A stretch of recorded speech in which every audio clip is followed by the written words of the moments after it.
Hello বন্ধুরা, আজ আমি বানাচ্ছি মুসুর ডালের বড়া দিয়ে আলুর তরকারি।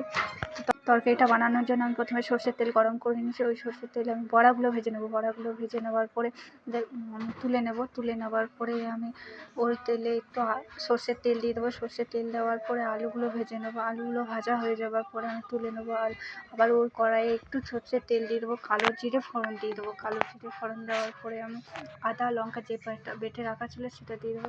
তারপরে আমি গুঁড়ো মশলা দিয়ে দিচ্ছি। তার মধ্যে হলুদ, জিরে, লঙ্কার গুঁড়ো দিয়ে আমি ভালো করে কষিয়ে নিয়েছি। তার মধ্যে টমেটো দিয়েছি। টমেটো দিয়ে আরেকবার ভালো করে কষিয়ে নেওয়ার পরে আলুগুলো দিয়েছি। আলুগুলো দেওয়ার পরে আমি লবণ দিয়েছি। তার মধ্যে একটু চিনি দিয়েছি। চিনিগুলো দিয়ে একটু কষিয়ে নেবো। কষিয়ে নেওয়ার পরে জল দিয়ে দেবো। তো বন্ধুরা, আজ আমি পেঁয়াজ রসুন ছাড়াই রান্না করছি। রান্নাটা কেমন হয়েছে তোমরা জানিও।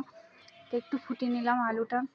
আর ফুটিয়ে নেওয়ার পরে বড়াগুলো দিয়ে দিলাম। বড়াটা দিয়ে আরও একটু ফুটিয়ে নিলাম। ফুটিয়ে নেওয়ার পরে আমার রেডি মুসুর ডাল।